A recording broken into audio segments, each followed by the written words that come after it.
Hey everyone, my name's Kevin. I'm a naturalist here at the Conservancy of Southwest Florida. Welcome to Virtual Watery Wonders. So glad you could join me today. So, this is the filter marsh. I am standing right now in our very own Conservancy's filter marsh. And this place is pretty cool.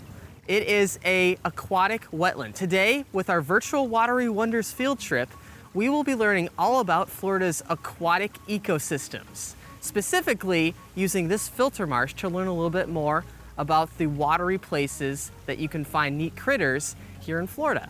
And even though you can't be here with me physically, we're gonna have a fun time. We're gonna catch some critters. We're gonna learn a little bit about the quality of this water and take some measurements, tests, to learn more about the quality of this water, see how healthy it is, and learn more about the Florida watery habitats in general. So, if you'll join me, we've got a fun trip planned for you guys today. Before we actually get in this filter marsh and start catching critters, and before I tell you more about this marsh and what makes it special, I want to give you guys the opportunity to learn about this by taking your own observations. Just like any good scientist does when they go to a new habitat, a new environment to learn more about it, we're going to be doing the same things, the same way of observations by using our 5 senses. Our senses of sight, of hearing, of sound, and then you'll just have to imagine what you might have smelled, tasted, or felt while you were here.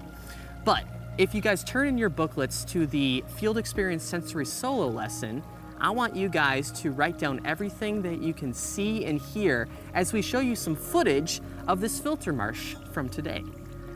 The only way that this exercise works, guys, is if you remain absolutely quiet for that 30 seconds. No noises, so you can write down everything that you hear. And feel free to draw everything that you might see as well. And after 30 seconds, we'll come back, talk a little bit about what we observed. So, are you guys ready? Okay, on the count of 3. 3, 2, 1, go.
And stop.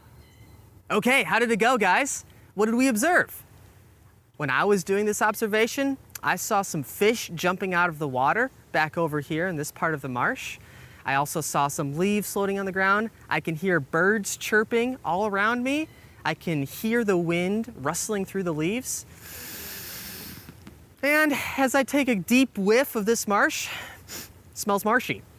So, guys, this observation was just a little exercise to give you the beginning observation stages of learning about the habitat around you. You can do this anywhere, in your own backyard. You can do the same sensory solo activity, and the quieter you are, the more likely you'll hear some really cool critters that live in the same places that you guys are. Okay, ready to move on? Before we talk about this filter marsh, let's talk about watersheds.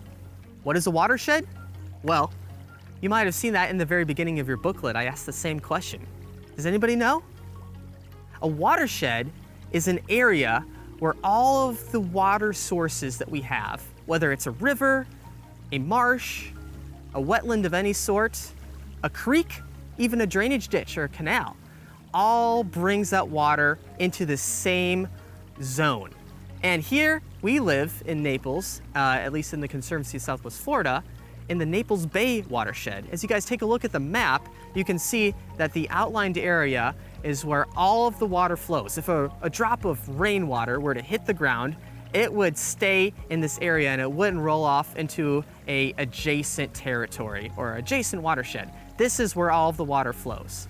And did you guys know that water eventually makes its way into either the ground, where we get our drinking water from, or into the ocean, no matter where you are? If you pour a cup of water outside onto your lawn, that could seep its way down into the ground and be part of that groundwater.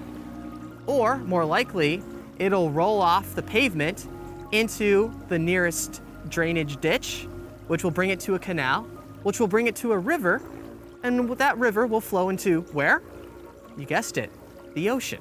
Something important that I want you guys to keep in mind as we continue to talk about our own filter marsh is the phrase, all drains lead to the ocean. And we'll learn more about why that's important later. So I'm gonna say something that might surprise some of you guys. This marsh that we're standing in right now is not natural. It's actually man-made, made by people. We constructed this marsh. This used to be just a field. You guys might have seen earlier that this is right next to a large field, and before this marsh was built, the field just extended all the way over here, and this was flat grass. So why do you think we built a marsh on our own Conservancy of Southwest Florida property? Any reason why we would do that? What do you think a filter marsh is good for? Well, one of the things that you might have thought when I asked you that question was you built it for animals to live in, right? Because as we'll find out soon, there are some critters that choose to live in this place, that make this place their home. But it's not why we built this filter marsh. You might be able to guess though, it's in the name. Filter marsh. Well, we know what a marsh is. A marsh is a type of freshwater aquatic ecosystem, and Florida is pretty famous for its marshes, especially in the Everglades. There's a lot of freshwater marshes. Filter marsh though, does that make it special? Well, we know that filters might have to do with cleaning, right? If you put dirty water through a filter, is it gonna come out dirty or clean on the other side? It'll be much cleaner. Filters clean water as water passes through them. Turns out that marshes, whether they are natural or man-made, are great natural filtration systems. If you have dirty water that comes through a marsh, it's gonna be much cleaner on the other side. We actually call marshes nature's kidneys. Our own kidneys filter out the toxins from our body. And a marsh does that for its habitat, its ecosystem. They are kind of like the kidneys for the beating heart of a ecosystem surrounding it. So we actually built this marsh for the first and foremost purpose of cleaning polluted water as it passes through here. And in a little bit, I'm going to show you guys what I mean and why we wanted to filter this marsh, filter water coming through this marsh, I should say. So, step one was to take the water that originally flowed through our property and find a way to clean it. Before this marsh was built here, we still had a drainage ditch, a canal that ran through our property. It starts way over here by our Goodlet Frank Road, next to a mall. There's a lot of parking lot, there's a lot of pavement and asphalt. And as water hits that pavement, hits that hard surface, it collects, it goes into the lowest place, which is usually some sort of drainage ditch, and that water all runs into this canal right over here. As it hits that pavement, a lot of times it runs through grasses, fertilizers, chemicals, trash, pollution, picks up all sorts of nasty things. And then it would come straight through this way, and then it would eventually end up in our Gordon River, which is right next door to the filter marsh. The Gordon River is a natural occurring river, and that eventually flows into the Gulf of Mexico, to the ocean. So pollution from somebody throwing trash out the side of their car window at the mall parking lot might have ended up in the ocean by coming through the canal, the river, and then eventually the Gulf of Mexico. And since that drainage ditch was passing through our own property, we wanted a way to clean it while we were able to control that. And so we built this filter marsh. The marsh works in a few-step process. Step number one is to redirect the flow of water, to wrap it around and slow down the flow of water. If we can slow down and redirect the flow of water into this area, that does two things. First of all, it allows us to control where the water is. Secondly, slower water means that pollutants have more time to settle down and they won't just pass quickly through that running water. Step number 2 is to redirect that flow of water into a retention pond. The retention pond is a deeper part of our marsh where a lot of the bigger pollutants have time to settle down to the bottom or slow down completely, and they stop there. Big pieces of plastic and chemicals will be redirected into this retention pond. Retention means retain. We can retain the water there. Step number 3 is to absorb the smaller chemicals like the extra nutrients from fertilizers like phosphates and nitrates through planting of native marsh plants. These plants that are naturally occurring in marshes all across Florida have an incredible ability to absorb lots of excess chemicals and pollutants. And they do that by just taking up all those excess phosphates and nitrates that you might find in chemicals that people use to make their lawns green and grow quickly. And as the water comes through and gets absorbed by those plants, by the time it finally ends up in the ocean on the other side of our filter marsh, it is much, much cleaner than when it started. So that's, in a gist, how our filter marsh works and why we built it.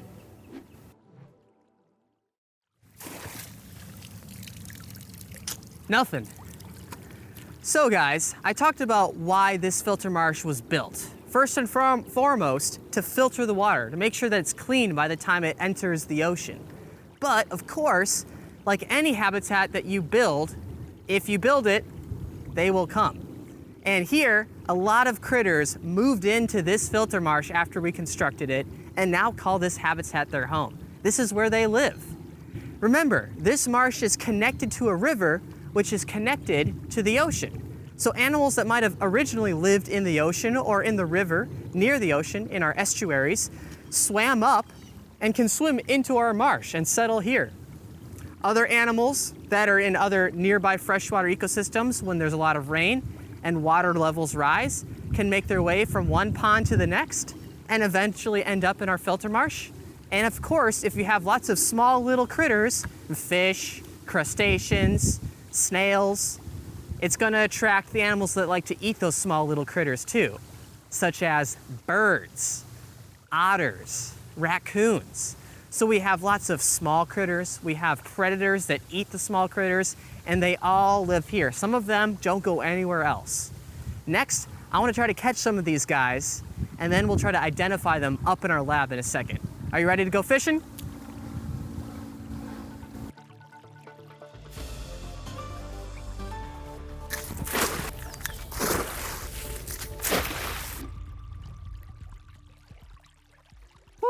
Guys, we had a good time fishing out there today. I'm sweating. It's a little bit hot, but as you can see, we had some success. Was able to catch a few critters there. We talked about how a lot of animals now call this filter marsh their home. And what I want you guys to do now is help me figure out what these critters are. What did we catch today? Can you identify them? Well, we're gonna take a look at each one.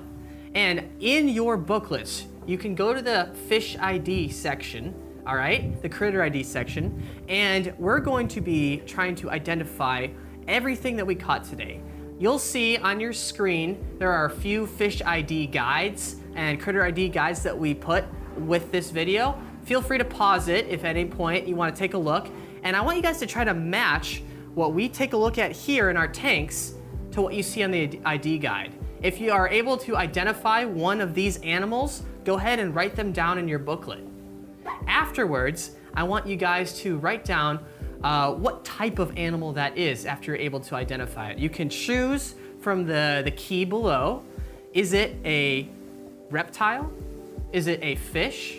Is it a mammal? Is it a bird? Is it an invertebrate? What's an invertebrate? Does anybody know? Well, we know that we are vertebrates, right? Because we have a backbone or a spine.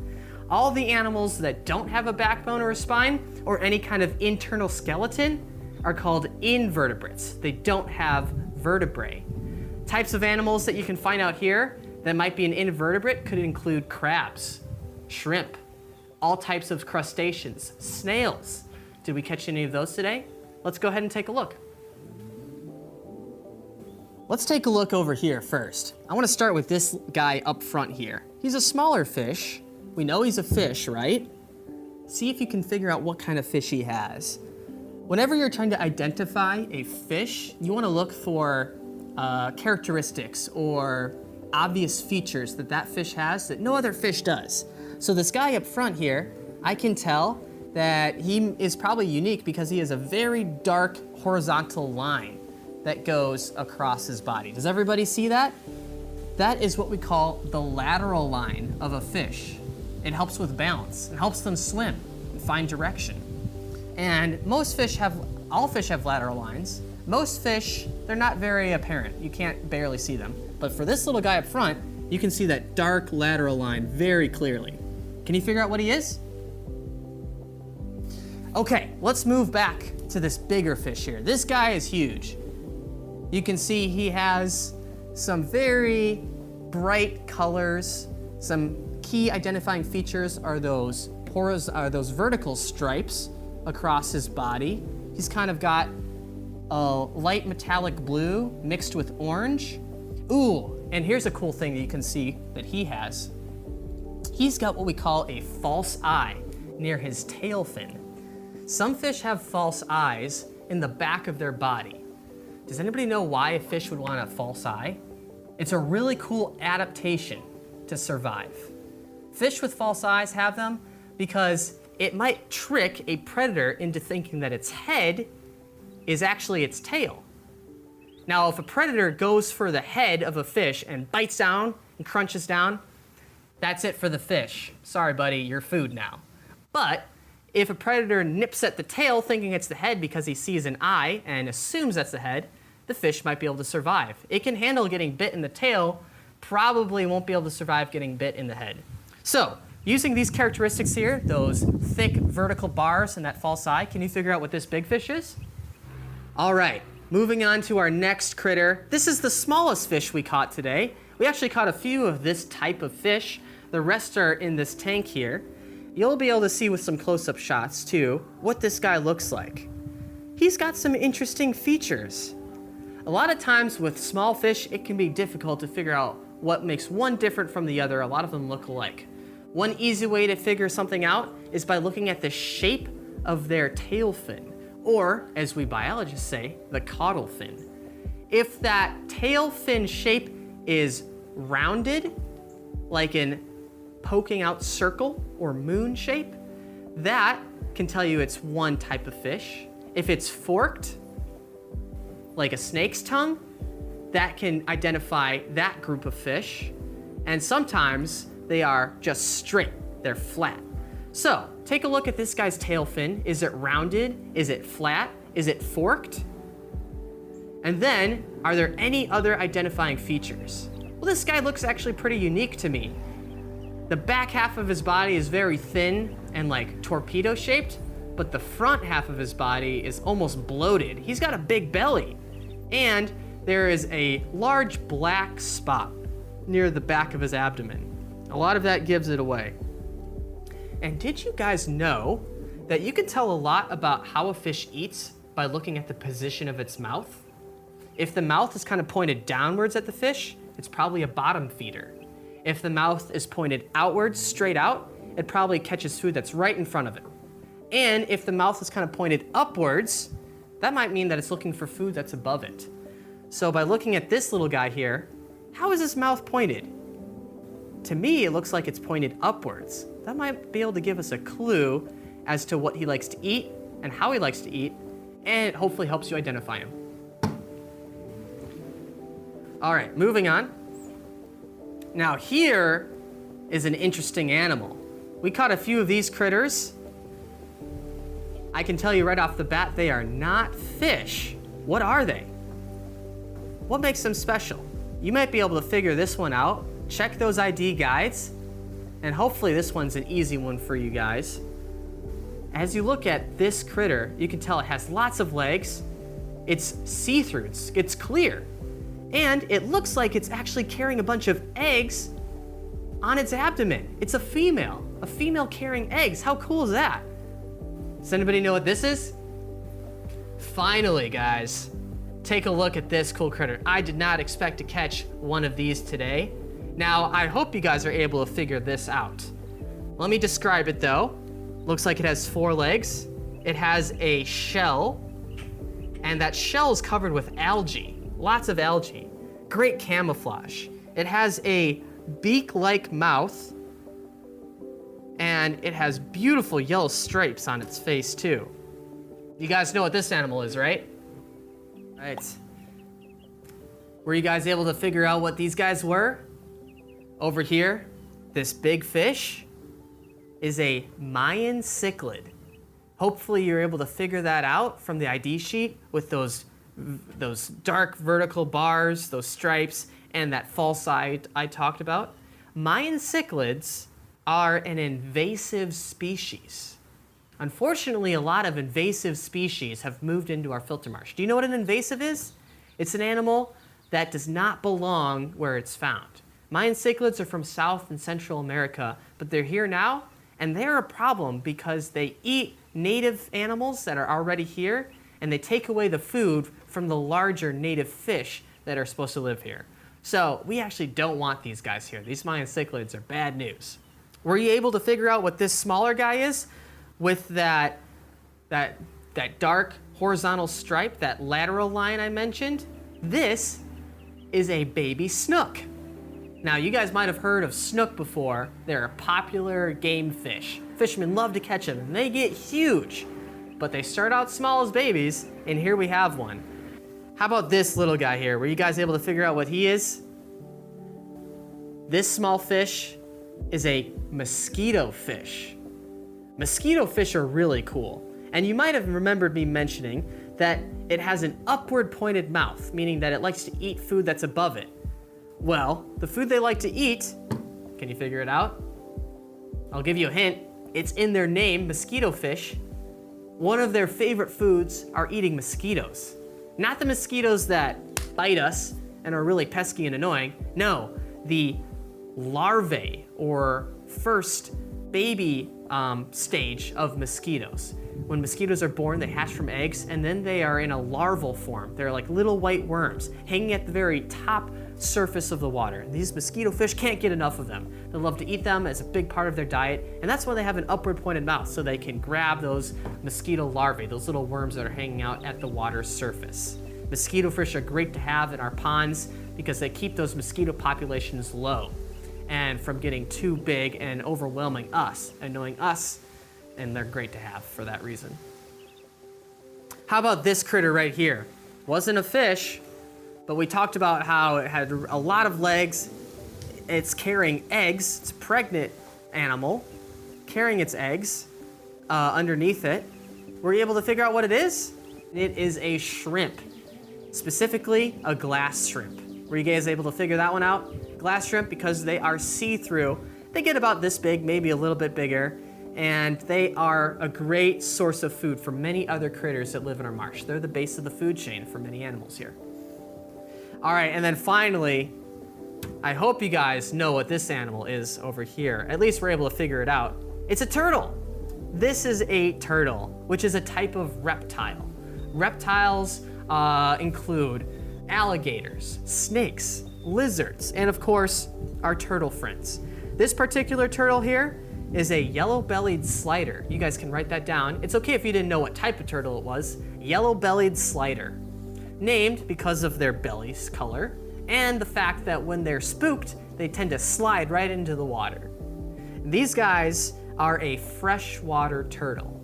They like to hang out in water that's usually not very salty. They don't like salty water, but they do like to swim. And you can tell this turtle is a big fan of swimming because it has webbed feet. A really cool adaptation that this animal has to be able to swim, but also has claws in addition to its webbed feet to help it climb out of the water when it needs to cool down or warm up. All right, guys, I hope you enjoyed identifying some of those critters. Now, for the last lesson here, we're gonna be switching gears, not talking so much about the animals that live here, but talking more so about the water that they live in, that surrounds them. Whenever a scientist studying an aquatic ecosystem wants to learn about how healthy that ecosystem is, he usually has to take some measurements. Now, I've got here with me a sample of the filter marsh water that we collected today. And we're going to be taking a look at how healthy this filter marsh is by taking some of the very same measurements that a scientist would. Now, a scientist is going to take measurements of an aquatic ecosystem that he studies day after day. What he's looking for, or she, are trends. They're looking to see if the water is getting more and more polluted over time, or maybe if the water is getting healthier, and then they're going to take measurements to see if they can figure out what is causing that trend in more pollution over time or a trend in something else. So a lot of measurements are taken, and it takes a long time to figure out what's going on in an aquatic ecosystem. We're just going to be doing a shortened version of that today, just to get a little snapshot of the health of this ecosystem today. And we only have 3 measurements to take with the equipment that we have today. We're going to be looking at 3 things: the temperature of this water, the salinity of this water, and the pH. And just by taking these 3 measurements, we'll be able to learn a little bit about how healthy this ecosystem is and if it's suitable for the critters that we caught today. Should they be living in here or should they not? We know that this marsh was built to filter polluted water, which means that polluted water is coming into this filter marsh. And we can learn about whether that's maybe having an effect on this marsh. Is it making it dangerous to live in? Or is the filtering doing its job and it's safe for animals to live in? Let's find out. All right, let's start by taking the temperature of this water. I've got with me here some probes. This one is the temperature probe. So I'm gonna go ahead and dip that in here. Now, in your booklets, guys, you can go to the water quality lab lesson, the last section here of the field trip, and I want you to write down what we take, the measurements we take for each one. And then we're gonna use those measurements that we wrote down to figure out a little bit about what type of aquatic ecosystem this is and whether or not it's healthy. So let's take a look here. The temperature of the water I am reading is, can you guys see that? 26.6 degrees Celsius. Did you guys write that down? 26.6 degrees Celsius. Scientists like to take their measurements in Celsius, not Fahrenheit. That's just good science. We want to make sure that we keep it consistent with all of our measurements using the metric scale. But just so you guys know, this might help you figure this out or relate this. That translates to 79.9 degrees Fahrenheit. Why is it important that we study the temperature of this water and measure that? Well, the water temperature can tell us a lot about whether that water is safe for animals to live in. There are certain aquatic critters, one good example is the manatee, that really can't handle cold water. So if we see that there's an aquatic ecosystem that's a little too cold, maybe the ocean during the winter time is very cold, manatees can actually find that very distressing and can even die from something called cold stress syndrome. So they might try to find warmer waters, like up into a lagoon or a river that's further inland. So if we learn a little bit about how hot or cold this ecosystem is, that can tell us, is that the right range for these animals? Is it too cold for some? Is it too warm for others? Some animals are highly adaptable, can survive in warm and cold waters, and some really prefer water to be very cold or very warm. It's important to know about each animal when we're taking the temperature measurements. Next up, let's take the salinity of this water. But what is salinity? If you guys are taking a look at the chart that you see right now, it shows you a little bit about what types of salinities you will find in different types of aquatic ecosystems. Salinity is a measurement of how much salt is in the water. Salinity, the stem of the word, is sal, S-A-L, which means salt. So we're basically trying to figure out how salty this water is. Now remember, this filter marsh is connected to a river, which is connected to the ocean, which means that during high tide, when the ocean levels rise, that brings in salty water up through the river into our filter marsh. So we get animals coming from the ocean and salt water coming from the ocean. But we also get plenty of fresh water in the form of rainfall that trickles down or rains down and washes into our filter marsh. There are 3 different types of salinity measurements that we might find here. We might find that there is a salinity of 0, meaning that there is no salt in this water, making it fresh water. We might find that it's very salty. The salinity of the ocean is usually around 30 parts per thousand, ppt. Is it as salty as the ocean? Are we going to see a measurement of 30? Or is it in between fresh water and salt water? That's what we call brackish water, where you have a mix of fresh and salt water together. Usually that readings is around 10 to 15 parts per thousand, or ppt. Let's find out.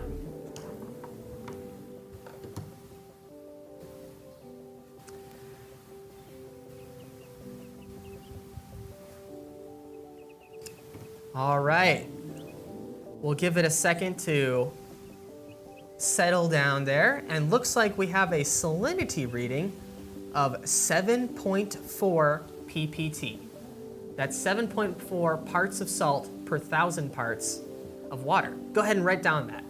So does that mean that this water is fresh, brackish, or salty? Go ahead and circle which one you think it is. What'd you guys circle? If it was brackish, you are right. Now, even though this is not at that 15 mark or even 20 mark that most brackish water is found at, it still has a decent amount of salt. It's a little low on the salt, but it gets plenty of salt water coming in from the ocean that mixes with freshwater rain, and that's what gives it a little bit of salt. And that will change over the seasons. An important thing to remember when you're taking measurements in an aquatic ecosystem is seasonality. How measurements change throughout the year. When it's summertime and it rains every day, that brings in a ton of fresh water that drowns out the salt, and this might be reading a 0 salinity. There's no salt because there's so much fresh water. During the winter time, which is when we're filming right now, there's not a lot of precipitation, so there's more salt that doesn't get flushed out by a lot of freshwater rain. So we're seeing a low brackish water ecosystem here. Now, the last measurement we're going to be taking is the pH of this filter marsh sample water. Now, pH, you might have learned about it in school in chemistry class, maybe not. It's okay. You'll learn more about it as you guys get older. For now, all you guys really need to know about pH is that it is a scale between 0 to 14 that tells us a little bit about the acidity of the water. And it's more complicated than that, but we'll leave it as that. As you guys take a look at this chart, you can see that right in the middle, in the green zone, it says neutral, where the number 7 is. 7 is the number that we want to see in this water. You guys know what acid is, I'm sure. Some things are acidic, like lemon juice. Some things are extremely acidic, like battery acid. Now that would be a low pH. Well, anything below 5-ish on the pH scale tends to be pretty acidic, and then it gets more and more acidic. By the time you get to a pH of 3, that is so acidic that any type of animal would die, would not be able to survive in something that deadly. It's extremely harmful. And unfortunately, we do see some aquatic ecosystems that tend to have a lower pH, as pollution from chemicals bring that pH level down, making the water more acidic and more dangerous for animals to live in. In the ocean, it's called ocean acidification. So the number we want to see is around 6, 7, or 8, the neutral zone. It's not acidic, it's perfectly healthy and neutral. And we also don't want to see anything above 8. That is tending to get into the opposite direction of acidity. That is something we would call basic. Basic can be just as harmful as acidic for animals to live in. Anything above an 11 or a 12 can also be deadly to animals. And basic items or substances that might cause an aquatic ecosystem to jump up in pH in that higher zone could be something like bleach or soap. Those are items that are basic. Also, not something that you would want to swim in or any of these critters would want to swim in. Let's go ahead and take our pH measurement and see how healthy this ecosystem is.